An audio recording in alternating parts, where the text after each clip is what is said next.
you. We are talking Out of the Blue, a podcast that is about to establish the run right into your ear cavities, 45, 50 times at minimum in the cold until we've broken your will. I am Jared Stormer of the Block M Podcast Network and MaizenBrew.com. With me, as always, my hetero life mate, Andy Bailey, of the same place and time. Andy Bailey, so full of testosterone, he just killed and ate a coyote before this podcast. Are you ready, brother? Are you ready?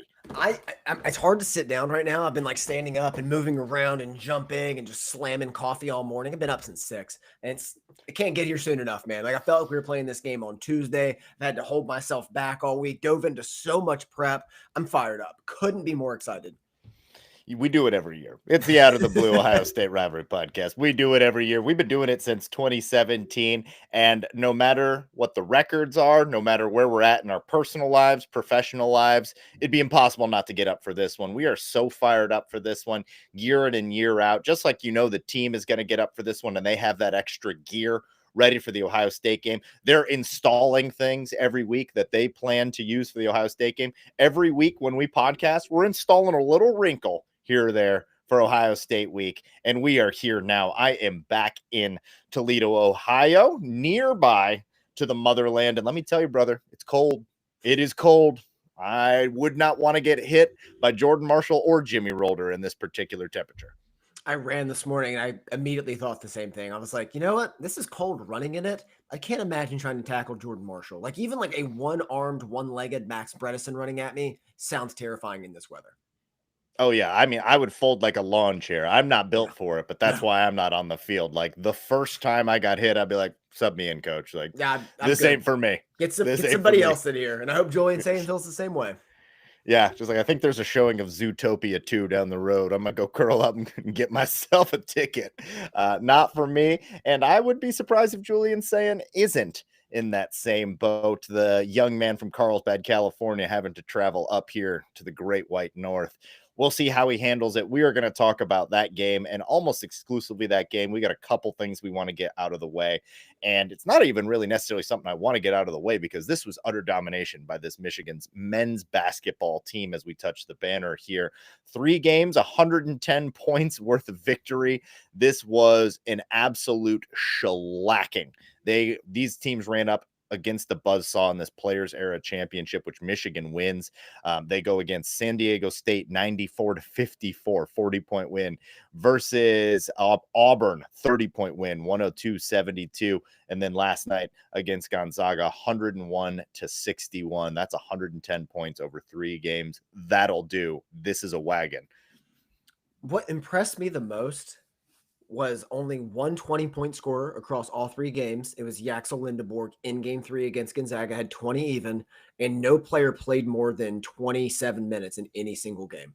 Like, it's just a complete team effort. And we talked about it early in the year. The depth is what makes this team special. And now they're number 1 in KenPom for a reason, man. I mean, that was arguably one of the most dominant stretches we have ever seen in college basketball history, and that's not hyperbolic. No, it is not. Since we've been covering Michigan basketball, it is the most dominant stretch that we've seen. You mentioned that it was a lot of guys. Yaxel and Morez Johnson Jr. were big in both of the first 2 games. Yaxel goes for 14 in game 1 versus San Diego State to Morez Johnson's Mojo's 10, along with 12 rebounds, 2 blocks, and a steal from Mojo. The Isaiah Stewart, the Beef Stew comps are not going to stop anytime there. And then the next game, Yaxel leads us again with 17 points. And then you mentioned goes over 20 against Gonzaga. So you're starting to see like a little bit of the hierarchy, but you're also starting to see that it can be anyone on any given night. This is a deep team. You got guys like Namari Burnett and Roddy Gale that can get hot at any time. If Cadeau's hitting shots, it's a problem. Trey McKinney looks like a future NBA player. The shot looks good. There's talent, there is depth, there's physicality, there is defense. This is the number 1 team, man. This is the most dominant Michigan basketball team that we've ever had the opportunity of covering. At least this early in the season, we've seen Michigan get hot later on, but it raises the ceiling when you see early on this team clicking like this. I mean, number 1 defensive team in the country, everything they're bringing. Roddy Gale has been my favorite player this entire tournament. Just the energy he brings off the bench on both ends of the court is just always getting after it. Very scrappy. I love the playing style. It's just all around, man. I think one of the biggest headlines coming out of this is the the three big lineup of Yaxel, Lindenborg, Adimara, and Mojo, just 6'9", 6'9", and 7'3". A lot of teams can't handle that. We saw the recipe with UConn a couple years ago, with Florida last year. This is still a sport that's dominated by big men. And if you're too effing little, it's going to be hard to keep up with this team. Yeah, and not only the size, the ability to be multiple and to guard up and down the lineup. Like Mojo can guard 5 through 2. Probably, I Mhm. don't know that you'd probably want him on a lot of ones, but Mhm. Mojo extremely versatile. Yaxel extremely versatile. Another guy that can guard probably 5 through 2, and then yeah, good guard play as well. There's really not a lot of weaknesses. The Ade Morris stuff is cooled off a little bit, but still a massive body in there that deters people and changes the geometry around the rim. And when you have Morez Johnson and Ade Mara out there, like, that is physical, that is large, that is imposing, that protects the paint. And I still don't really know what the weakness is. It might be perimeter defense, but even that, you've still I, got good individual perimeter defenders. Like, I don't know what the weakness I don't is. think it's defense. I don't think it's I defense don't at all. think I think so that's what either. you lean. I think it's like just maybe streakiness in the shooting, something like that you're going to point to. And the Sure, turnovers, that's as we every saw, team. yeah, the turnovers we saw early on in the year, if those revert their head back. But when Cadeau's playing his best, I think this team is potentially at its most dangerous, because he had 13 assists against Gonzaga, had complete control of the game, setting people up, being pass first, being that creator, and was just a menace. Like, always made the right play. And when this team is shooting like it was in that championship game, they're pretty much unbeatable. Like, that's how good, that's what the ceiling is. Like, we have seen this team at their best. At their best, they can beat the best teams in the country by 40. So we only need about like this team's 80% effort to win a national championship. And that makes me feel really good. That's insane. We can win this with basically one arm tied behind our back. Yeah. I'm not quite that confident level that 80% effort would win the national championship, but they do look like the best team out of the gate early on. They look like the number one team in the country, an absolute wagon. People are taking notice at the national level. You've got Jay Billis, you've got Dick Vitale tweeting and texting about this, saying like, yo, what is going on with this Michigan team? Totally agree with you, Titirian. Mojo, ton of fun to watch. Totally my type of player. But so's Yaxel Lendenborg, and like having those two forwards, a lot of fun for me to watch. I also agree with your take that when Cadeau is cooking, this team goes up a notch. Like when Yeah. Cadeau is on, it really takes things up a notch. But he doesn't necessarily have to be on because McKinney's coming along. Mm-hmm. Different player right now. I think Yeah. He's not McKinney's the more a creator little like, Cadeau is.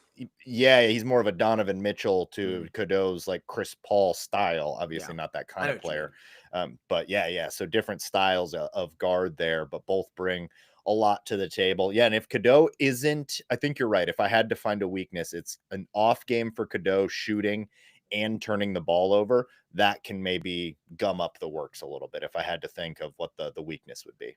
Yeah, or if you think about like a game being called too tight, which could tone down some of the defensive intensity, that's another way for teams to stick around. Stallion, I love this. Yeah. Tony in the chat. Yeah, I think that's another way you'd see it as well. But again, this team's ceiling is as high as any teams in the country. I don't see any team have a higher ceiling than Michigan right now coming out of this tournament. Duke, maybe, but that's relying on some youth. Yeah, Need to no, see the I'm with you. performance, though. We need to see the performance to back that Yeah, up. exactly. Nope, I'm with you, brother. That's enough of that. Let's get through hockey and women's basketball, and let's start snacking on some meat and potatoes. Michigan women's basketball has beat the holy hell out of every team since the UConn game, is continuing on this torrid pace. They should not be challenged until after Christmas. I think they'll keep that up. And Michigan hockey finishes its non-conference slate this weekend. Game 1 tonight, game 2 tomorrow, both on ESPN Plus against Harvard. At worst, this should be a split. At best, Michigan should be able to sweep and continue being the number 1 team in the country and leading towards Michigan State in a top 5 showdown next week. Well said, man. You just nailed that. You sounded like you were given the side effects for like a psoriasis medicine there. Just like side effects could include I Michigan hope it hockey. sounded better There, I'm than good. that. I really it might include this, and you might have epilepsy and sexual nightmares. It's like, maybe I'll just stay away, just deal with diabetes on my own way.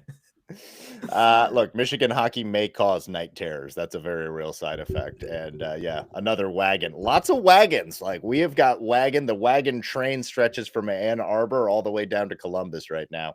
It's truly a joyous time to be a Michigan sports fan. Anything else news-wise we need to touch on, sir? Oh, one thing I want to point out here in the chat from David, you brought this up too, the bench mob celebrations on Oscar Goodman's Oh, dunk, and it was oh. led by Yaxel Lindeborg.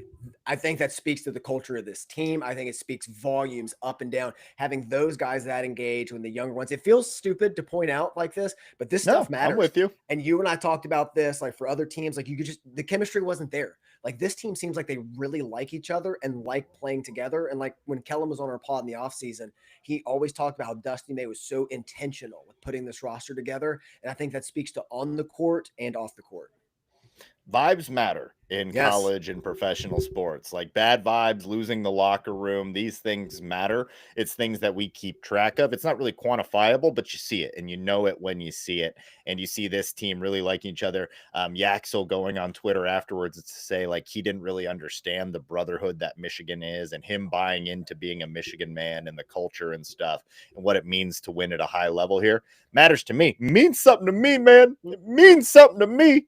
Exactly. And it's like, again, you look to that stuff, you look to the body language. These guys love playing together. And I think it was nice early on in this year for this team to be tested, go through a little bit of hardship against, I'm not going to say less than formidable, but not the elite teams like the TCUs, the Wake Forests, and all of that. And then to come back together, already handle that adversity and smoke some of the best in the country. Yeah, man. No, I'm totally with you. Vibes are high and deservedly so when you make a run like that. I think we've covered what we need to cover, brother. It's time. It's Let's time. let's get into it. I am. You know? Basketball was fun. We had to touch on it. Like, also, I hate this glare. We're doing this and during the day. It's a little different, but I'm so excited, man. This is. Oh, I'm pumped. Let's get to it. Yes, absolutely. It is that week. It is the week that we every single year. This is why we get out of bed. This is why we do it. This is why we have the podcast. Is because we know at the end of November there's going to be that one game that gives you a chance for absolute immortality, glory, bragging rights. 5 in a row is on the line. Playoff seeding is on the line. The playoffs are on the line for the sake of Michigan. Big Ten champions potentially. The impact it could be in the balance. Absolutely. There is a lot at stake. More at stake this year than last year, even. And Michigan has a real team. Michigan has a better team than they did last year. It is back at home. I can speak to it. It is cold here in Northwest Ohio. It is going to be cold in Ann Arbor. And Ryan Day has a Michigan problem. There are a lot of angles. There are a lot of ways that we can approach this. Where do you want to start, brother? I just want to start a little big picture because I always like to keep historical context front and center, especially for the game. Like there's nothing like it in Michigan. With a win here, Michigan win 5 in a row for the first time since the 1920s. If we just call 2023 a tie, like half Sharon Moore, half Jim Harbaugh, whatever. With just a win here, Sharon Moore matches Jim Harbaugh's career wins against Ohio State as a head coach, and he does it in just year 2. Secondly, a big narrative coming into this game is that Michigan has not seen a team like Ohio State all season. They haven't seen this and that. Ohio State has not seen a rushing attack like Michigan's all season. The best team they've faced is Washington, which is 57th nationally. Best Michigan offense. is 10th nationally, averaging over 50 yards per game more than Washington. Moreover, the only time Ohio State was matched with talent, when they couldn't just out-talent and bully ball lesser opponents, they won in a one-score game at home despite being outgained by 130 yards. This is a very, very close matchup. It is a much closer matchup than the scores would or the stats would indicate, and then what the average person would indicate having watched this all year. And look, to say that Michigan doesn't have a chance means that you're not paying attention because Michigan really didn't have a chance last year. This is a better Michigan team across the board. The best team that this Ohio State team has faced all year long was early season Texas, a different Texas team than we see currently on the field out there right now. And it's not their fault. Like I said last week, that's the last nice thing I'm going to say about Ohio State, but they can only play the schedule in front of them. But Illinois, look at what happened to Illinois. Penn State, well documented what happened to Penn State.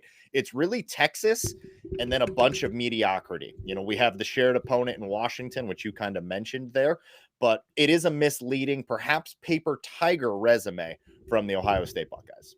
Again, the defensive number that's thrown around is they're only giving up seven points a game. It's a historic defense. It's up there with the best. One, it's Matt Patricia. We know it's going to come to a head eventually. 2, the defense last year was better, in my opinion. They were only allowing 10 points per game coming into the game, but they also played a quarter of the playoff field last year coming into the game with Oregon, a good Penn State team, and Indiana. So, like, despite having that test, the numbers being a tick down, I think we have to keep that in perspective. Like, this is a better Michigan team on both sides of the ball. And in my opinion, not saying it's a bad Ohio State team by any means, that would be ridiculous, but it's a little bit worse on each side of the ball. It is, and we will get into it. We'll get into some of the specifics there. I want to start with some kind of warm ups, some superlatives, if you're ready. Dude, please. I woke up on Monday ready for the superlatives before this podcast. Come on. All right. So, coming off back to back national championships for the first time in the history of the rivalry, worth mentioning, Joel Klatt says that the rivalry is in the best place that it's ever been. Do you agree, disagree, slightly agree? Where are you at there? I don't think you can say it's in the best place it's ever been I would agree. when Michigan's back, going for 5 in a row. I always go back to like the 10-year war. Like when it's determining national championships, who's going, who's representing the Big Ten. It could be either or. You don't know where it's going. This has just been streaky. And that's kind of like what the theme has been recently of the 21st century. And like last year's game, like, it felt great to us. It's the game. It's always going to matter, but it didn't have the same stakes of the 70s. If you lose that game or you tie that game in the 70s, season's over. Last year, Ohio State could lose their second game of the year, go on a run, and still salvage a national championship out of it. Not quite the same stakes for me. I agree with you there, unsurprisingly. It can't be the best time in the rivalry when Ohio State players are saying, like, look, this game's just another game. It doesn't matter. We have bigger goals. We can lose this game and still achieve our goals. The fact that last year we beat them and it didn't impact them in the national championship race, or any year in the 100+ years of college football before that, it would have kept them out. They would not have gone on to win a national championship in any year. That was the first year that was even a possibility. So I don't think you can say it's the best possible time for the rivalry. You can say it is a good time for the rivalry. It is very back and forth, and obviously things have swung. The pendulum has swung in Michigan's favor. So for a Michigan podcast, we're going to say so. But to say that it is the best, I also probably can't get there. It's got to be the 10 years war. It's got to be the 90s there, the mid 90s and stuff like that. But it is a very good time, and back-to-back national championships for the first time in the rivalry. That does add some fuel to the fire. This is the best time, is what the real answer is, because it's the best time for us as Michigan fans. Throw objectivity to the side. Like, this is great. You and I had to go through hell to get to this point. We got in a fight outside of an Ann Arbor bar in 2019. Things had gotten so bad. Just like, it's over, man. It's over, dude. Let's go bowling. Like, let's pick up something else together. Literally. And just to swing all the way back around. But it wouldn't feel so sweet now for fans of Michigan if we hadn't gone through that. Like, it gives you that perspective. That's why it's so fun to watch Ohio State fans just be so absolutely miserable right now, because so many of them grew up when the expectation was, hey, we beat Michigan every year. That's what it is. That's not the rivalry. You and I knew that coming in. We knew it was going to swing back. And I guess that's the one thing that makes this year so interesting is, like, is it the year that it swings back? Because last year was supposed to be the year circled in Sharpie for Ohio State fans, and it wasn't. Absence makes the heart grow fonder, and it is a very interesting time for the rivalry because it feels like we're at maybe a conjunction point here. We're at a crossroads in that Ryan Day could potentially go back to back. He could lose to Michigan and still win another national championship. If he does so, what else is there to do at Ohio State? Why not move on? If he loses to Michigan and then fails to win another national championship, there's going to be a lot of vitriol directed his way. And once again, what's the point of staying at Ohio State? So I'm very interested to see how this goes from the Ohio State perspective of, like, does Ryan Day want to keep doing this? Does he want to keep recruiting? He could probably take that Giants job. If he called and said he was interested, he could probably have that tomorrow. So I'm very interested to see, like, what does this lead to? We kind of know from the Michigan side where this is going, right? Sharon Moore, regardless of the outcome. Now, if he gets beat 52-10 and then next year goes down the toilet, it could be a short run for Sharon Moore. But by all accounts, this looks like the start of the Sharon Moore era. This looks like we're early on in the Sharon Moore era. We know how he treats this rivalry. We know his early history in this game, but it does feel like a little bit of the crossroads. If for nothing else, we're starting this new playoff format. It could potentially expand again. There's some changing of the guard and some changing of the atmosphere around it. Yeah, it's very different thinking about the Michigan-Ohio State game not being once a year. The fact that, like, if chaos happens this weekend, it could be 2 times this year, perhaps even 3 times, but, like, eventually that's coming. eventually Michigan and Ohio State are going to play more than once in a season. And I don't know how I necessarily feel about that. It's not good. I kind of like that Yeah. it's always a Saturday after Thanksgiving. It's the one. If you lose, it hurts like hell for an entire year. You don't get that get back. But again, it's a world we live in. Things are changing. It doesn't diminish the game for me by any means. Though. Like this game, no matter if we play once, twice, three, 6 times a year, I'm going to want to win it every single time. I'm going to feel the exact same way. History's going to carry over. Just going to build a little bit faster. 100% there, man. 100%. Next superlative. What do you imagine is the current sentiment of the Ohio State locker room? How do you stress the importance of this game and this moment when you lost last year and still won that national championship? Well, it seems like they're not trying to stress the importance of it. The fact that they're trying to treat it like every other game. They're, Hmm. they're flying to Ann Arbor for a 20-minute plane ride to just keep it the same. They want everything to be the same. Ryan Day is trying to ease the pressure on the team, ease the pressure on himself, if we're being honest, in this situation. So it's very strange. I can't remember Ohio State and an Ohio State head coach's solution to Michigan being, we're going to care less about them. So that kind of baffles me a little bit. But he's talking out of the both sides of his mouth a lot this week. But you ask any Michigan player, any Michigan coach this week, it's like this game is life or death. Like everything is on the line. Yeah, it's interesting too because after last year's game, he looked like a broken man. He being Broken. Ryan Day, like he looked like he just watched his entire family be wiped out in front of him, and he was comparing it to losing his dad. It was dark. It was very dark. So if why he decided to maybe lighten up was because he won a national championship, and he's like, I can't personally rest all of this on this game. I understand. But if your solution for fixing it on the field is to treat this like any other game, you're in for a rude awakening because Michigan is not going to treat it that way. Michigan is going to come out and play every single down like it is the last snap these players are going to get across all 11.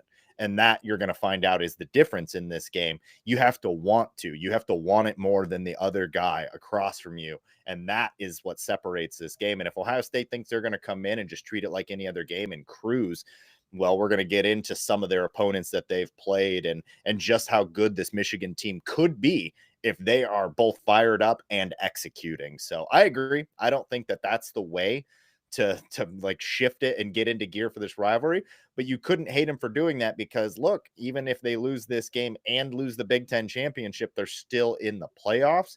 So to some degree, he's right, which kind of goes back into our first superlative of, where is this rivalry at? Does this rivalry still mean as much? Well, it's going to mean a lot to those Michigan players on the field on Saturday. I can promise you that. And that's going to matter for the outcome. Yeah, again, to the Ryan Day philosophy, it leaves me confused because they have a famous countdown clock in their facility counting Hmm. down to the Michigan game. It's not counting down to a random day in January. So I don't know how you can have a countdown clock as the centerpiece of your facility, counting down to this one game and saying it means just the same as Grambling.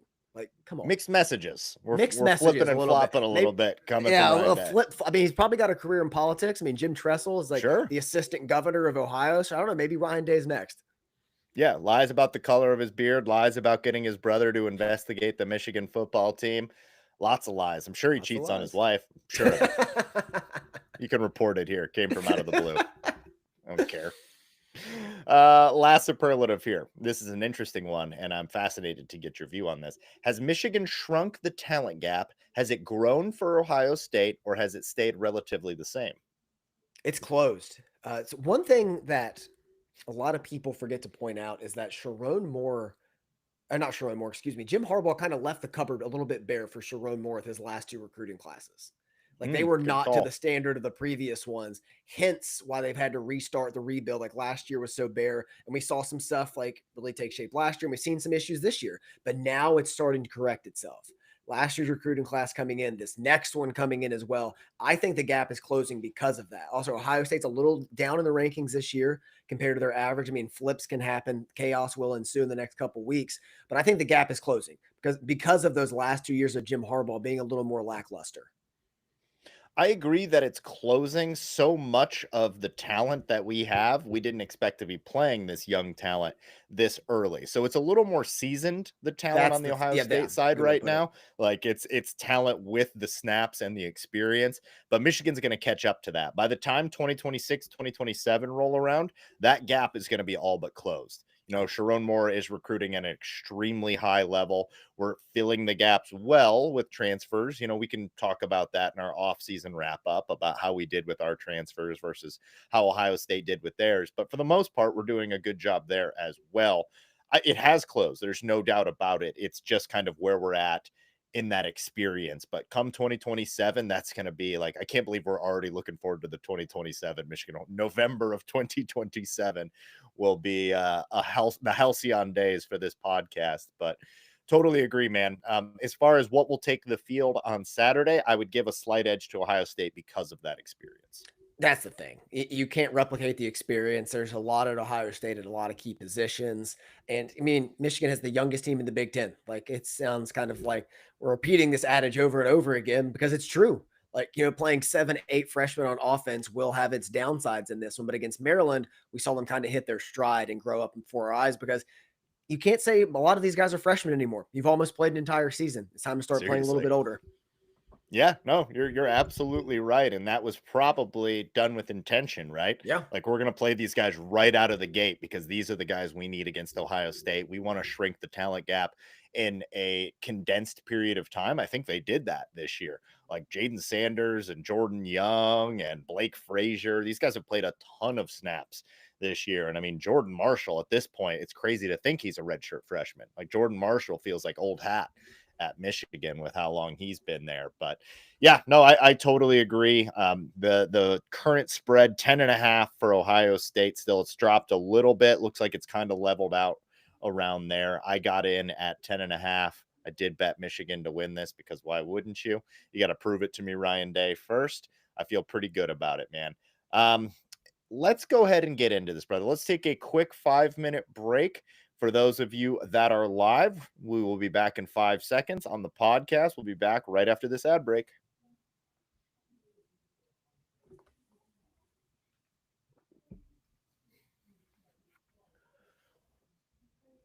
All right, we are back. We are righteous men. College football is very good. The rivalry is even better. We are talking Michigan, Ohio State, Saturday at noon in Ann Arbor. It's going to be cold, brother. I am here right now. It is cold, cold, cold. They moved up the precipitation start time to around 1 p.m. So God willing, come on now. If it's a second half, Michigan, a second half team, and we got some precipitation in the second half, offensive line starting to lean on those boys a little bit, some snow flurries. Oh boy, forget adjusting. I am removing the britches. I am excited for a cold one in Ann Arbor.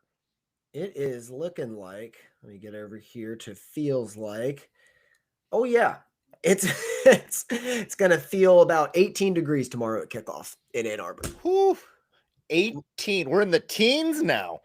Come on now. Little bit of wind, little chilly. I think actual temperature is 28, but what the hell is the actual temperature if it feels like something else? Who cares about that anyway? Ohio State offense, you ready to dive in? Absolutely. And let's start there because we were kind of talking about that. And those of you that are listening, you probably know, you've been listening to us long enough, but why the temperature matters is because of what this Ohio State offense wants to do, their best chance to win, versus what this Michigan offense wants to do and our best chance to win. This is a passing attack, full stop. Full stop. This is a primarily passing attack, even more so than some previous iterations of Ohio State where I think they wanted to try and be more balanced. I think they leaned all the way into who they are this year and to some great success. Julian Sang having a career year right in the thick of the Heisman race, completing almost 80% of his passes, not a lot of turnovers. That we know about the wide receivers there, but this is a less balanced Ohio State attack than we've seen in some previous years. Yeah, I mean, it's very interesting because like you go back to 2021, 2022 with Stroud slinging the ball around, even Kyle McCord in 23. Last year, they got back to running the football a little bit more in that Chip Kelly offense. But with Brian Hartline calling things, and they've gotten Bo Jackson going in recent weeks, but the run game has still been just lacking for an Ohio State program to have that balance as it did in those recent years. But Julian Said, man, I mean, he is the straw that stirs the drink in this offense. He is the Joe Burrow of Mac Jones's. He is. I mean that as a compliment. He is an elite game manager. He plays exceptionally well on time, thoroughly understands the offense, and that's why he's the most efficient passer in the country. He does a great job of staying within himself, delivering the ball to Jeremiah Smith, Carnell Tate, Brandon Ennis, Max Clare, again, Bo Jackson, no relation to the other Bo Jackson, and Mhm. just handles the offense like a point guard. Just dinks and dunks and takes this and is very smart with the football. Is he a game changer? I don't think so. At least I haven't seen that, but he doesn't need to be for this team to be good. Yeah, he's the Joe Burrow of Mac Jones's, which is great. He is an elite game manager surrounded by elite weapons. And this is what you get. You get high completion percentage, you get low turnovers, you get an offense that absolutely hums. But if all things are equal and you've got a really good defense on the other side, you've got pressure facing him down, you've got a defensive coordinator that can make him see one thing but then have to throw against another, he can be beaten. He absolutely can be beaten. Now, we haven't seen that this year. You and I are kind of projecting. The best example of that would be against Texas, where he looked a lot more pedestrian. I think a lot of Ohio State fans want to say, well, that was early in the season. He was just getting his feet underneath him, hadn't started much.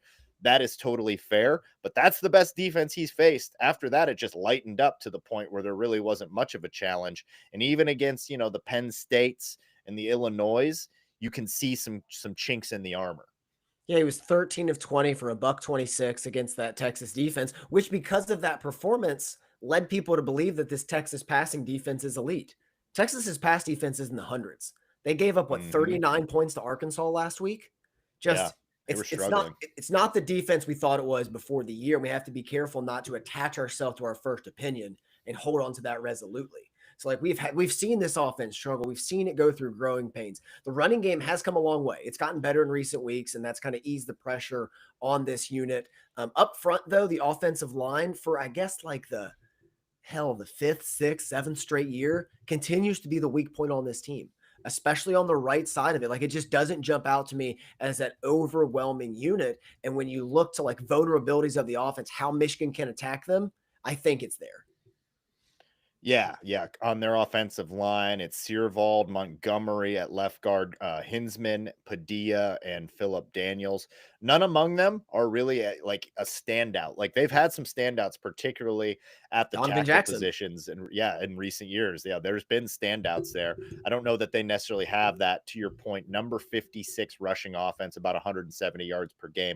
Number 26 passing offense. So the balance isn't, it's not a huge discrepancy, but that's a lot of that in the last couple weeks where the run game has gotten going. I think that once again, teams and no team has really done a great job running against Michigan. It is not last year's Michigan No. defensive wall, but it is still a very difficult defense to run against. So this will be a big test for that offensive line and for that running game, because you're not going to just be able to, in 14-degree weather, go out there and pass the ball all over the yard. No, and this group has to be better blocking movement if they're going to have a chance. We're going to talk about that a little bit with Ohio State's or Michigan's defense here in a second as I try to just avoid the sun. This is going to be Ohio State's offensive line trying to block our linemen the way I'm moving around to get out of the sun glare for this video. But yeah, that's the issue that stood out to me. Like this offensive line is big, but they're a little bit slow. I mean, that doesn't mean it's the end of the world. USC's offensive line was a little bit similar. But again, they have to be able to block movement. So if Michigan's going to twist the front, bring some sim pressures with Ernest Hausman playing, I think it's going to be essential in that regard. They're definitely going to give this offensive line the biggest challenge they faced all year by far. Absolutely. Trey Williams been coming on. Rayshon Benny has been steady. It hasn't been the elite season that we wanted, but he's been steady. So that gives you a solid pair in the middle there. And then Derek Moore, who has been coming on, having a good season, probably the best individual weapon we have to go at this offensive line. I Yes. think that Barham, the linebackers healthy. We've got our healthy core of linebackers for this game. It'll be Rolder, Sullivan, Houseman all out there. Barham will move around. We're pretty healthy on defense, minus a Rod Moore. May he rest in peace, our sweet God. Yeah, and as long as Houseman's not out there seeking and saving the lost too, so. Look, I hope he's seeking Bo Jackson is what we need him to be doing out there. And they call him Ernie because the run game heavy and the pass game sturdy. I'm excited to have Houseman back out there. Excited for our full complement of linebackers. We're healthy on that side of the ball. This is going to be a challenge for this Ohio State offense, excuse me. I'd be very surprised if they come into this game, they're just comfortably moving the ball early on. Yeah. I mean, if they're going to do something scripted, it is what it is. We'll see They that. might score on the scripted. I think they will score on the scripted. I have a point later on, though. When we get to keys to the game, it's going to be a little different podcast today. I have like 20 keys to the game. I'm going to rattle off at Jared, and he's just going to react to them. Talk at Too me. many. So I'm going to have some more on that here towards the end. But let's flip over to the Ohio State defense, which I think has been the overwhelming narrative in college football as it pertains to one unit of the field. Yeah, I mean, when you've only given up 68 points 11 games through the year, it's worth talking about. It is statistically a very, very impressive unit. We've talked about some of the offenses that they've gone against. Saying they haven't gone against great defenses is one thing. They really haven't gone against great offenses. It's like Washington and Illinois, giant gap, a bunch of nothing. Well, you put Illinois there, and Illinois might be 7-5. Yeah, a 7-5 Illinois team that was looking pretty good early on and has some good performances. Difficult team to get a read on, honestly, that Illinois team. But this is not an Illinois podcast. But they just haven't faced a lot of elite offenses. We have the similar opponent in Washington, and we did similar things to Washington. It's a fascinating data point. I think we talked about it in our podcast coming out of Washington, that like if you compare what we did to Washington to what they did to Washington, very similar. Very similar there. So this Ohio State defense, I mentioned, number one scoring defense, only 68 points. When you look up and down the defensive metrics, pick a metric, they're going to be in the top 25 of it. That's just where it's at. There is one area, though. There is one area where they can be attacked. So I'm going to pass it to you. Why is this defense so good? It's Matt Patricia. We know Matt Patricia. We, as Lions fans, had to tolerate this man just every game, just doing the stupidest stuff. I'm trying to keep it PG. Week in and week out on defense with the pencil and the laminated sheet and all of this. And he struggled anytime he's away from Bill Belichick. His Eagles tenure was a disaster. So how come he is suddenly just Buddy Ryan, just calling the 85 Bears now? What changed? So diving into it, you're going to hear this a bunch from Joel Klatt. This is an NFL defense. I don't care if it's an NFL defense. We're not playing in the NFL. Like, things are different. Wink Martindale was in the NFL a hell of a lot longer and a lot more successful without the hand holding that Matt Patricia was. But I digress. This defense is very good because they change their game plan every week. They're not as good as they were last year, but Matt Patricia has done a good job changing his plan of attack, changing his calls, changing just kind of like their style. Like, they will disguise themselves out of position sometimes, but having Caleb Downs, he's like a skeleton key, which makes everything work for the defense. Like, now they have stars at every level. Don't get me wrong. Caden Curry and Kenyatta Jackson are good edges. We know about Arvell Reese as that hybrid linebacker edge player. We're going to hear about Sonny Styles, as Lewis mentions in the chat. Former safety is now playing linebacker. And of course, Caden McDonald, the interior, Caleb Downs, Igbinosun. They will be without Lorenzo Styles, potentially, who left against Rutgers injured their nickel. So that could be a wrinkle. But they're hard to get a grasp on because they're so malleable. They change it up. So it's like game one must have been almost impossible because you have no tape. But 11 games into the season, Sharon Moore had this quote that I was going to wait till later about changing it up in second half adjustments. So Sharon's quote was, and I quote, "There's so many different coverages from front variation, blitz variation, and it's game by game. There's a story in each game of how he calls the game," he being Matt Patricia. It's not just this game is doing this. It's not just by formation. It's not just by personnel. It's by game.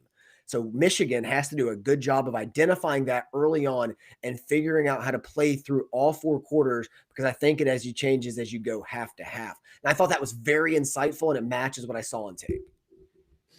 No, that's really, really good insight there. And I think it's something Michigan has done well in this game the last few years, is playing to the opponent, making in-game adjustments. Wink Martindale is one of the best I've ever watched in all my years of watching football. At the halftime adjustment, he's outstanding at that. So no, that's a great call out there.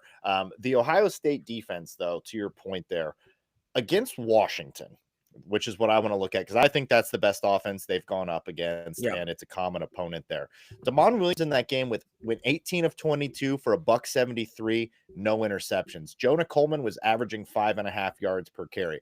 Those are essentially what Michigan wants to do on offense. If we have those numbers, we will beat Ohio State. the no turnover part being key. If Jordan Marshall is averaging 5.5 yards per carry, we will win. It's that their red zone defense is really effective. That is the difference. Michigan has to convert. So that'll be one of my keys to the game is when you get to the red zone, touchdowns, not field goals. The Dom Zavada saga has been well documented on this podcast. Find a way to get into the end zone when you get it down into the red zone, because I think we can get it down into the red zone. Jordan Marshall's a similar type of back to Jonah Coleman. It's the kind of back that can have success on this team. Also, Michigan's not going to abandon the run like Jed Fish too often does with Jonah Coleman. Jonah Coleman had 42 yards on his first 3 carries in that game and finished with 7. Only had 13 total carries. Yeah, it's a problem. That will not happen in this game. If you watch the beginning of that game, Washington is dominating up until the very end of the first half. It's like, what is going on? Washington tried an ill-fated trick play on a field goal as well. Just some dumb stuff in that game from Washington. I really thought Jed Fish kind of coached them out of it, to be honest. Michigan's not going to back down from the run. They're going to pound the run, pound the rock, pound the rock, pound the rock. It's going to be 10 degrees. It's going to be cold as hell. It's going to hurt. And you have to stay consistent to that. We know Sharon Moore will in this environment. Yeah, and it'll be being judicious about when to call that trickery, or even if you need to call trickery in this one. If we are running the ball, I don't think you need to. So we disagree there. If you're getting 5.5 yards a carry, if you do need to do it, it's in the red zone to find a way to get the ball into the red zone. That's when I would want to do it. That's when you have Kendrick Bell throw a pass. That's when you run the double reverse, is when it's like, look, even if we do turn this over, we're turning it over at the 5. If it works, we're in the end zone, and you need touchdowns to beat this Ohio State defense. So we kind of agree there. It's just, you got to be judicious about it and use it in the right time, and maybe only 1 or 2 times in this game. I think running power, running a lot of like inside zone, a lot of outside zone. I think mixing up your running attacks with the different personnel is how you attack them, but staying committed to the run, we definitely both agree on. Yeah, the thing about the trick plays is I love I believe it was either the Harbaugh or Sharon Moore adage a few years ago, is you got to run yours before they run theirs. Like, you won't always get it all first. And Michigan has run a trick play in this game every year since the win streak started. Like 21, 2, 3, and 4, like clockwork. And it doesn't have to be just overly tricky, deceptive, or like, I don't know, cute, grab assy. It could just be like the Statue of Liberty reverse that Michigan ran for the first touchdown in 2021. It could be something as simple as that. You just have a little more window dressing on it, something to spice it up. It could be the flea flicker, which is always a classic Michigan staple. However, mark it now. I could see it either being Donovan McCulley or Kendrick Bell, but my money's on Kendrick Bell is throwing a pass against Ohio State. Both have former quarterback backgrounds. Obviously, McCulley did it at Big Ten level. Like, I think it's going to be him. And also, the defense needs to be ready for Jeremiah Smith to throw one as well. They have it set up. Goes both ways. Yeah. Goes both ways. Okay, I like it. My man's doing the work there. Yeah, this is the game where people will pull it out, and it's going to happen whether or not I want to see it or not. It's going to happen in this game. We talk about it. Michigan puts the wrinkles in every single week. Those wrinkles, they're going to want to use them, but also, if it ain't broke, don't fix it. My degree to which I call something cute usually has to do with whether or not it works. If like even a basic reverse, if it doesn't work, too cute. Too cute for me. So what about the Khalil Mullings jump pass? It was delightful because it worked. Took years off your life, but it was delightful. It was the right call there. Yeah, man, this defense, if you look at the metrics, I really don't want to do death by stats here because whatever the metric is, assume the Ohio State defense is good in it. Across the board, statistically, you're not going to find a better looking defense. And yet I find myself unafraid. I am unafraid. Compared to the Jim Knowles defense of 23 and the one last year, like, this one scares me the least. And like that confidence, I don't know, makes me a little bit afraid, but the stats don't match the eye test, especially when you see teams doing it to themselves a lot. But I mean, shout out to Ohio State for being a good team and forcing teams to beat themselves, but it just doesn't line up with the eye test from what I'm watching to be this historic defense that's up there with the 23 Michigans, the 21 Georgias, and the 2012 Bamas. Just doesn't add up. Yeah, and I will never compliment Matt Patricia other than looking like he would make a fine snowblower mechanic. That's about all the only nice thing I can say about him. I hate him. He could probably fix a lawnmower too. I guarantee he could fix a lawnmower. I'm pretty sure he's pretty intelligent, but as far as his acumen as a defensive coordinator, I'm not going to give it up for him. I won't set the Lions back 5 years. So, anything else on this Ohio State defense? We can talk some special teams if you'd like. Let's talk special teams really quick before we get into our keys to the game. Ohio State is a great kickoff return team. They average nearly 30 yards per return. And obviously they have punt return advantage. Number 3 in the country. Yeah, like got to put this ball out of the end zone. Just got to put it out of the end zone, eliminate the returns. Michigan's a good coverage team, but put the ball out of the end zone. As for like punt returns, they're going to have an advantage. Let Marsh take one out. I say let Marsh. We've earned him. We're putting so much trust in him anyway. It would be ridiculous to say we don't trust him in this phase. Like, this is one of our best, most important players. You got to go all in, go 10 toes down, go, push all of your chips into the center of the table with Andrew Marsh and let him return punts if he's going to be your punt returner. If he's going to make a play. He has to be the punt returner. He has to be the punt returner. There's one of my keys to the game. I'm gonna get it out of the way now, just because I don't want to be negative. Samaj Morgan cannot play in this game. No, he just can't. Special teams cannot be absent. A play has to be made on this side of the ball, whether it be punting, kicking, returning, anything. And if Marsh is going to bring it out, the goal just needs to be 10 yards. Like, just eliminate a first down this offense has to pick up. Other special teams to keep an eye on. Despite having a kicking advantage, Jaden Fielding missed 2 of his 4 kicks last season against Michigan. So we know he feels the pressure a little bit. And although it's not by much, Michigan does have a punting advantage in this one as well. So with field position in a game that we think will be tight in the fourth quarter comes into play, Michigan's not going to be down and out in that department. No, and punting in this absolutely frigid weather, it's going to be interesting. I think this could be a low-scoring field position kind of game. You just can't get absolutely waxed in special teams. You've got to try your best to make it like a wash would be great for this Michigan team with how things have gone this season on special teams. On paper, once again, Ohio State, if you just look at it paper, Ohio State's going to be better than Michigan at almost everything except running the ball. So special teams, it looks like on paper, but like we've said many times, if Dom Zavada goes 2 of 2 in this and makes his extra points, all is forgiven and forgotten, and he goes out a Michigan legend. I mean, we still got to win this game. And then, like I mentioned for Andrew Marsh, don't play timid, but don't try and do too much with it. Get the 10, and then you don't necessarily need to be fighting for 11 in this game, because you just got to understand the situation. You're 18 years old, fighting for that extra yard. You can get stripped like Samaj did a couple weeks ago there. Get the 10, go down. We need you too much as a wide receiver to risk injury there. So I agree with your take there that just don't be a negative. Get a couple yards, go down, hold on to the ball, and flip the field when you get a chance. And Dom Zavada, here's your chance for redemption. So pretty simple, my special teams take, just like be better than you've been, but it just can't be a disaster. Exactly. Like, it just has to be at worst, an Ohio State fan in here. Thank you for joining, Morgan Christie. Yeah. But just like baseline, it just has to be neutral. But why? I don't know. And then like on the other end, it just has to be, just somewhat positive. Like, just get one aspect of it going forward. That's all you need. Andrew Marsh, biggest thing is ball security. Just protect the football. Yes.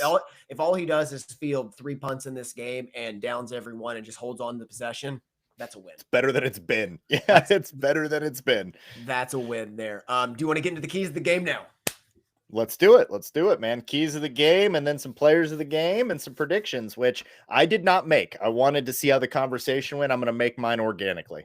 All right, good. Well, I'm going to fire these off at you. You just respond, and we'll keep it going, all right? All right. Key to the game number 1. We've already touched on a few of these, so I'm not going to repeat myself, but I am going to add some new context to some of them. Number 1, run the damn ball. Michigan has averaged 38 carries per game the last 4 years in this game. I think the goal should be 40 in this one. With the freshman quarterback, with the weather, I think the goal really should be 40. When Arvell Reese goes to the edge, run right at him. The Beat Ohio drill that Michigan runs every Tuesday is not a passing drill for a reason.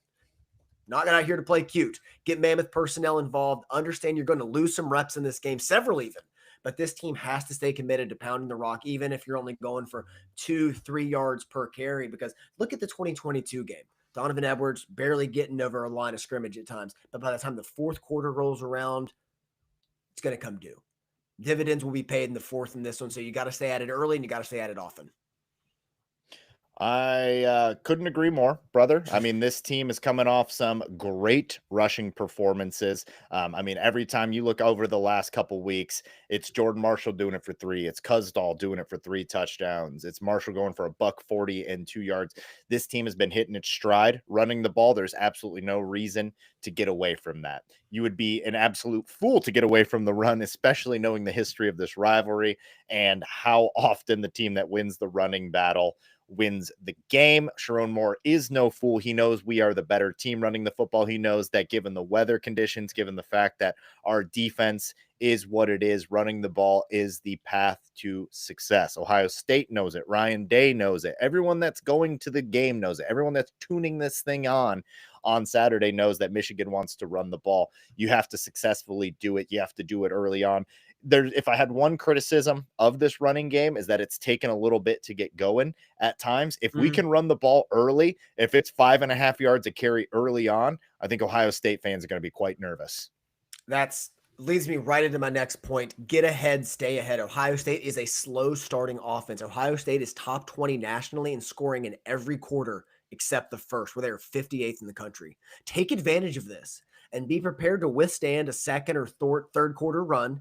And to help mitigate this, focus on winning the middle eight. Like you win the first quarter and then you win the middle eight, which is the final 4 minutes of the first half and the first 4 minutes of the second half. And you're going to be set up for a close game going to the fourth quarter.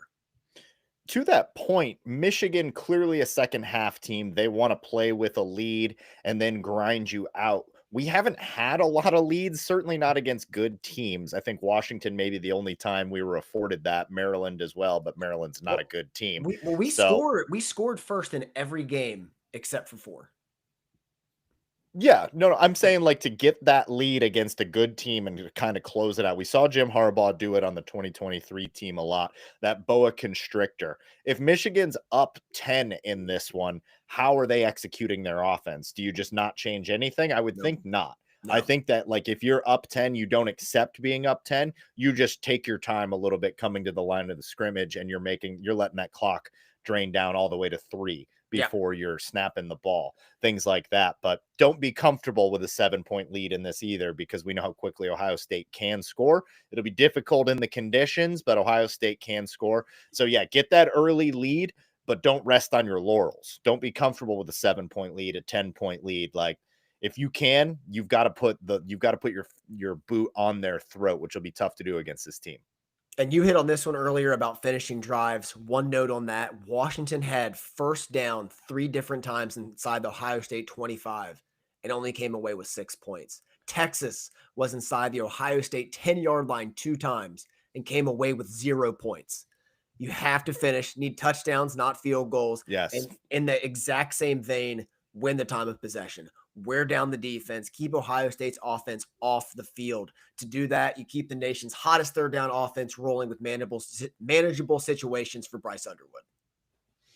I'm with you there. In the chat, Tony asked, Michigan wins the coin flip. Do they start on offense or defense? I am Defense. heavy defense for that. Yep. Yeah, Yep. couldn't agree more. Get that 3 and out, and then you go and you take some time off the clock, hopefully get some points on the board. But just knowing you get it at the half, that's such a mental advantage too, coming I think out of so. there as well. So and Michigan generally picks that option when given the chance there. So yeah, to your second point there, something that we were talking about as we were going through it. Touchdowns, not field goals, wherever possible. I wouldn't get too cute though. Take the points if it's 4th and goal. From the 5 yard line, take the points. I don't think we're that adept of an offense. We're not that much of a well-oiled machine.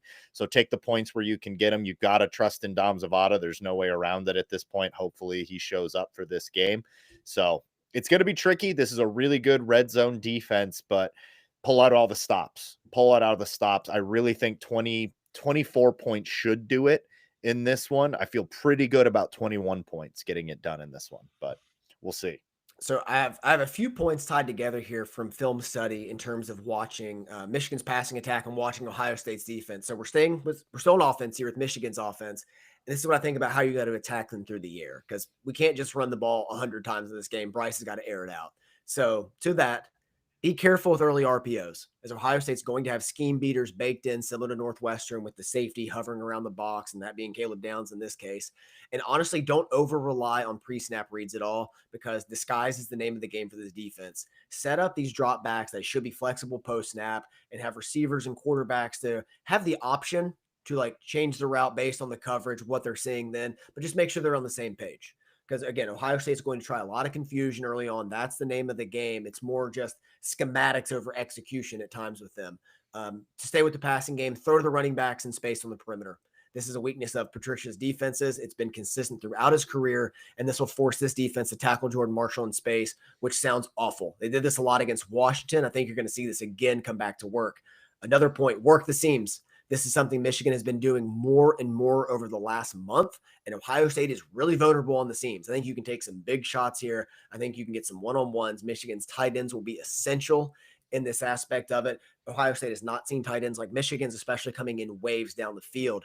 Lastly, this unit runs a ton of man-to-man, a ton of cover one. Attack them with double moves and make Bryce's legs a factor. Look for power sweeps and especially a quarterback draw early in this one. Look for them just like very similar to Nebraska's defense. They ran a lot of man-to-man. Bryce was able to take off and have some big gains. I think you're going to see that early in this game. You might see 10 carries from Bryce in the first half. But Mr. Underwood, please protect the ball at all costs and please get down. This is a 4-quarter game. We need you healthy. We're not beating Ohio State without Mikey Keene. So get the first down, get to the ground. Yeah, a lot of great points in there. I'll start with one of your earlier points about both the RPOs and being cautious with the ball. If you're going to throw across the middle of the field and you're going to do it later, throw it lower. He has a tendency to sail balls. He has an absolute rail gun for an arm. So it makes sense that a lot of his stuff over the middle or just in general goes long, it sails high. That's dangerous, particularly against if someone gets a hand on it, tips it up. If you're going to go across the middle, put in a position where either your guy catches it or nobody catches it, it's not getting batted around. It's not getting, tipped up for an interception there. Yeah, be judicious on the RPOs. I think I'd rather see him using his legs in this one. Like you mentioned, I think you'll see way more carries from Bryce Underwood. I think they'll be way more intentional about that, more designed runs with Bryce Underwood, because you've been saving him to be healthy for this game. Yep. This is what we were saving it for. And he is a big, durable body, even though he's only 18 years old. That is a large human being. I think he is built for this type of thing. He is from Detroit, Michigan. Julian Sand from Carlsbad, California. He grew up playing ball in this weather. This is the time to let that come to pass. But yeah, man, that is my biggest key to the game. I could not stress it more. And I think now is the time to stress it. We cannot have turnovers in this game. It's been the big nitpick with Bryce Underwood. He started out really clean. What was it, 4 games with no turnovers or something like that?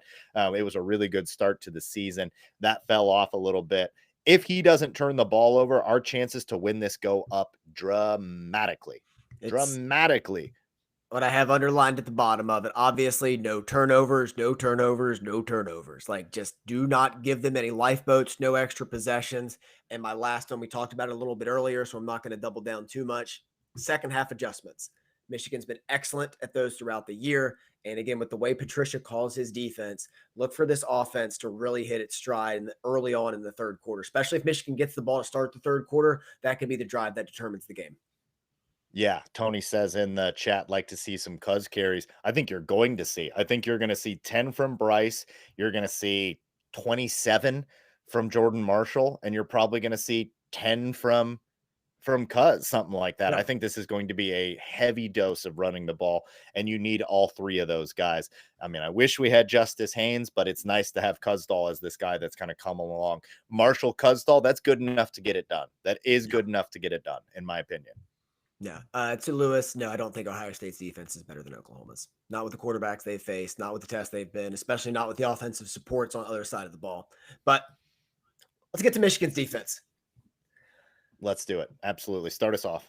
Under absolutely no circumstances can Ohio State establish the run. If that happens, this is going to be a very difficult mountain to climb. Michigan. Are you worried about that, though? What's your worry level? I'm not that worried that they can establish the runner. It has happened more than I'd like this year. I think they can do it on a drive. So what worries me is with the USC game. Like, it's a little bit different, But like if they can start running it like with a King Miller or something like that happens, a big run hits, like that's what makes me nervous. And Does just make me nervous. Missed cannot do this. tackles in the middle. Yeah. Yes, Michigan has to control the line of scrimmage and stay gap disciplined, especially against counters and gap scheme runs, which Ohio State will test early in this game. And the secondary has to be prepared to support and fill against stretch zones and toss plays. Like Brian Hartline will come out and run the ball 9 straight times. He will. Like he will mix it up. He'll test it out. He'll try that. So it'll be fascinating to see what they do early on if they stick to it, because that hasn't been a Ryan Day staple throughout some of these games recently. So if they stick to it, but Michigan has to hold up early, otherwise they're going to keep coming back to it and shorten this game. Yeah, the USC game does scare me. We did a much better job against Washington and some of the other better offenses that we faced. But against USC, it was a problem, man. And I don't know if that was just not being up for the opponent. I don't know if Lincoln Riley schemed it up. Dramatically different situation and 18 degrees and maybe some precipitation in the rivalry where we know Michigan is going to be fired up. Guys like Rayshon Benny and Trey Williams, like you're trying to get drafted. You Yep. know, this is a huge, huge game for them. I have to imagine they're going to be given everything that they have in this one, but it is such a massive piece of it. We have to mention it every single year. The team that wins the rushing battle tends to win this game. Every So year if since Ohio State 2000. if Ohio State can be balanced and they are running it, it's going to be a long day for Michigan. There's no doubt about it. So it is worth mentioning, even though my confidence is at let's say a 70%. I am 70% confident we should be able to bottle up the run. I feel about the same. Again, no bear defense at any time. If Michigan shows bear front against 12 personnel in this game, Ohio State will shift out and gash us just like USC did. Haven't seen it since then, and I don't think we'll see it here, but under no circumstances, no bear fronts, no cover zero. Like, because we just With our cannot. linebackers healthy, I don't think there's any reason to play a bear front. I don't think so. I don't think so either. So none of that. And then further in my next key, no big plays. This goes back to what we talked about with no missed tackles. One missed tackle against Ohio State skill players could mean a touchdown. Like they're just that explosive. Even if Carnell Tate and Jeremiah Smith aren't 100% healthy, still means a touchdown. Like they're just Yeah. that electric at times. And our linebackers have to play their best game in pass coverage. If they do not do their part, Ohio State will hit a big play on us. Vance Bedford talked about it earlier in the week, former Michigan defensive coordinator, that if Jeremiah Smith switches over in a 3-by-1 and he's in the 3 and not the 1, which he normally is in just the 1 on the other side of the field, they're going to take a shot. And if our linebackers don't help out initially and he gets downfield, they're going to hit a big play that way. Think back to the Emeka Ibuka when he got hit by Quentin Johnson in the 2023 game. That kind of hit. That was a 3-by-1. He shot down the field. Michael Barrett was there to help bridge it early on and then passed him off. The linebacker is not there to do that. It could be trouble. So linebackers have to be on their P's and their Q's in the run game and the pass game. Yeah, no. Very well said there. Yeah, totally agree with you there. And big plays will be difficult to come by. You know, we've mentioned the conditions a bunch of times. If you're Jair Hill in this one and it looks like there's a chance you could be beat by Jeremiah Smith with his physicality, just tackle him. Take the 15-yard PI. It's not NFL rules. Just tackle his ass. Who cares? That's honestly a great key. I mean, that's what any college DB should be taught. What was funny was last year that the ball was thrown behind Jeremiah Smith in the end zone, and he smartly ran into Jair Hill in the end zone and got a PI. Mm-hmm. Like it was a heady play at the college very level. Heady, very savvy play. And defensively, you have to be prepared to think on your feet and do the same thing. What do you think about Michigan's ability to get after Sayin in this one? You know, we've talked about it. They haven't given up a ton of sacks. Some of that is schemed up. Yep. Some of that is he's smart. You know, he's back there. He gets rid of the ball pretty quickly. Derek Moore's been coming on. You know, we know that we're going to be running some interesting fronts as well, showing him some stuff to confuse him. What do you think the ability to pressure Sayin is going to be in this game, and how important is that to disrupting their flow? I think it's extremely important. And I think it starts with just getting him off schedule. Like, I think just like it starts with the coverage, just confusing him a little bit, make him sit like an extra second and think about things a little bit longer, kind of like Malik Washington did at times, make him hesitate. And that gives the pass rushers an extra second to get up the field, make plays, especially if we're twisting and moving the front. Like those can take a little bit of time to develop. So I think that will be essential there to confusing, saying, slow him down. Still a first-year starter. There's going to be a lot of stuff thrown at him in this game. So I think it's available. And also, Sain's not very big, like very similar to Preston Stone. If you can't get home, get your hands up. He's the exact same height as a Northwestern Yeah. QB. We saw a lot of batted balls in that game. If you can't get home, get your hands up. Try to disrupt the flow, disrupt the rhythm. Because if Sam can just sit back there and dink and duck, he'll hit his check down 6 times in a row and lead an Yeah. 8-minute drive. He's He does not. accurate, man. He's very accurate. Does not care to do that. Is not here for the glory. Is here just to be efficient and productive. So you got to stay home. You got to disrupt it. Yeah, it's fascinating that they got rid of our boy that ended up going to Syracuse. I already forget his name because he's not one of ours. The quarterback before last year, 2 years ago, his Kyle quarterback for McCord. Ohio State. McCord, yeah. And it's like, oh, he's just a game manager. And then they went and got like the greatest game manager the game's ever seen in Julian Sayin. Yeah. That's what you want when you have elite wide receivers. An accurate quarterback that can keep your offense on schedule is exactly what you mean. So totally agree. Anytime that you can get them off schedule, whether that is with the pressure, it's a shame that we can't really pressure up the middle. That's just not been something that this Michigan defense has done well this year. And that is 100% due to the individual talent that we swapped out. Kenneth Grant and Mason Graham for Trey Williams and Rayshon Benny. That's a downgrade. It is not the same. So we'll see how much pressure we're able to get up the middle. That has been big in previous matchups. I think the pressure will be coming off the edges this time. Maybe some delayed blitzes with Houseman, Rolder, and Sullivan as well. Yeah, getting your hands up when you can't get to the quarterback, disrupting passing lanes, making it difficult on him, jamming receivers, passing guys off. The ability to pass off Marvin Harrison Jr. and Jeremiah Smith in past games and confuse these quarterbacks to make them think they're covered by somebody, but then passing them off to a linebacker, to a safety, allowing Derek Moore that extra half second to get home. It's going to be key, and you're going to see a lot of it in this game. In the last few, to tie us up here so we can wrap this thing up, Ohio State rarely turns the ball over, only 7 all season. If you can steal a possession in this game, that is massive, as it is with every game, but especially in the game. Again, win third down, get off the field, get the offense the ball back, give them more possessions, more bites at the apple. And lastly, make this a 4-quarter game. Put the pressure on Ryan Day and Julian Sayin to execute with under pressure, something they haven't done all season, haven't had to do all season because they've been dominant. But like you see it against Texas early on in the year, Ohio State gets the ball back in a 14-7 game, chance to ice the game, and they struggle. And Texas has one more shot at it, doesn't execute. The game ends 14-7. So put the pressure on him. See how Ryan Day reacts to it. It's been a mental thing for him over the years. Brian Hartline is calling plays this season. But if Michigan makes this a tight game in the fourth quarter, we'll see if he allows that to stay out of his room. See if he reverts back into who he's been in these big moments and shrinks, because Ohio State likes to win big, especially against Michigan. That's how they do it. And again, if the Buckeyes get up by 10 to 14 points in this game, it's probably over. It's probably going to be a 35-14 kind of game. If they get up early, they can just hold that lead. They can play basketball on grass. They don't have to worry about anything. But if you make it close, make them sweat with all the pressure on them, see what happens. I think they'll buckle like a lawn chair. But if Ohio State does get up, we'll see what Bryce Underwood's made of. So either way, we're going to get some great data points. This is going to be huge for Bryce Underwood. So much of this game rests on his shoulders. So I think taking as much of that off of his shoulders is going to be key as well, as my last key to the game. Like, help your young quarterback who's playing in the 14-degree weather, first time in the rivalry, as much as you can. All right, brother. Let's get it. Predictions, players of the game. All right. The last time Michigan lost to Ohio State, Bryce Underwood was 12. Just makes me feel so good. Makes me feel so good. I love that. All right. Predictions, players of the game. Here we go. Michigan's going to go up 10-0 in this game. After Jordan Marshall scores and Dom Zavada shows a return to All-American form and hits from 46, the big house is going to be electric. Blowout group text going to be fired off to the boys across the country. But Ohio State's going to come back. A methodical drive ending with a touchdown, Jeremiah Smith, followed by a Bryce Underwood RPO interception, and then a long touchdown run from Bo Jackson will give Ohio State the lead 14-10. You know I came ready. And the big house will be nervous. Here we go again. Fire Sharon text, tweets will be sent off. People will be running for the hills. Doomsdayers will be out there. But now the Wolverines will respond. Michigan will answer with a Bryce Underwood touchdown run to take the lead back 17-14, and the Buckeyes will counter with a field goal to tie the game 17 up entering the fourth quarter.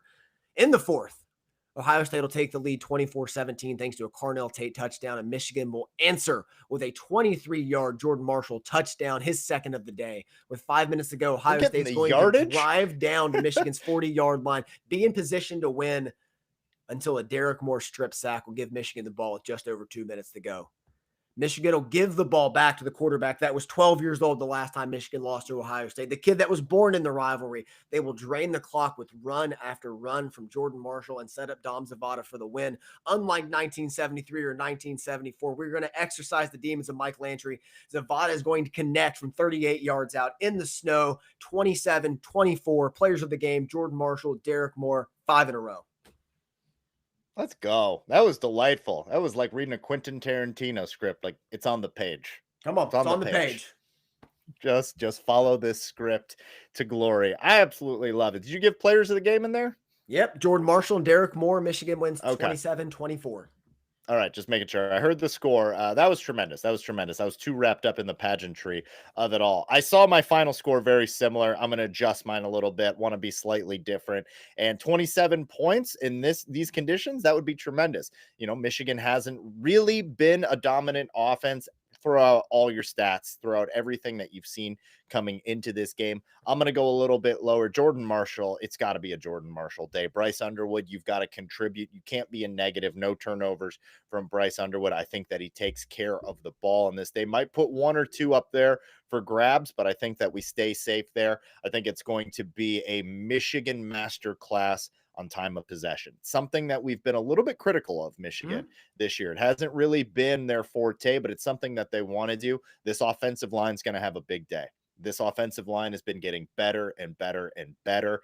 And I think they're the better unit. I really do. I know this Ohio State unit has a lot to hang their hat on statistically, but this is a better unit all across the board right now, the Michigan offensive line. And I think that'll be the difference in this one. Of course, I'm taking Michigan to win. I'm taking Jordan Marshall as my offensive player of the game, but I think it will be a little bit by committee more than you'd think. I still think you go over 100 yards with Marshall, but I think maybe Cusdahl has a big carry in this. I think a 24-yarder from Underwood, I believe he will score one on the ground in this one. I see it Michigan 24, Ohio State 17, make it 5 in a row. It continues. The vibes are high. And look, Ryan Day, I don't think that treating this like any old other game and having your guys not be fired up, taking the plane to rest your guys, treating them like they're already in the NFL, you're coming up north. You're coming to a far more physical, a tougher team. If you think we're not, then why the hell did we win last year? Good to see we've got some Ohio State fans who don't have employment or friends and family to be with today. Come and join us for this live podcast. That is great. If you feel like you're tougher, come out and show it on Saturday, because I think the tougher team will prevail once again. Can't wait, brother. 5 in a row. Let's go get this one. Let's go get this money. It's a bummer not to be able to watch this one in person with you. The group chat will be live and popping, I'm sure. I also get very nervous for these ones. I'll be pacing around like a madman, and I will be going live. You are invited to join us as well if we want to do a little 3-man. If we win, I think you should join us there for a live reaction pod for Bleacher Report. We can go 3-man operation there, but regardless, I will be there. We will be back on Monday, win, lose, or draw. And can't wait to talk about it, man. This is why we do it. This is why we love college football. Greatest rivalry in all of sports. So as much as we're talking our trash to the Ohio State fans, let's go out and have ourselves a Saturday, boys. Exactly. I mean, best rivalry, best week of the year. Thank you to the Ohio State fans that came in the chat and, talk a little smack with us. I love seeing that. Love seeing our guys firing back. It's all going to be settled on Saturday. We'll see you as bragging rights for the next year. Indeed, we shall. That's going to do it for Out of the Blue. Thank you, producer Tony. Thank you to all the Michigan fans who showed up to join us in the chat. And, we're gonna be there for you for the rest of the way. Thank you for doing this with us since 2017. I am Jared. That's Andy. This is Out of the Blue. We'd like to remind you that wherever you go, especially in rivalry, you go blue and you just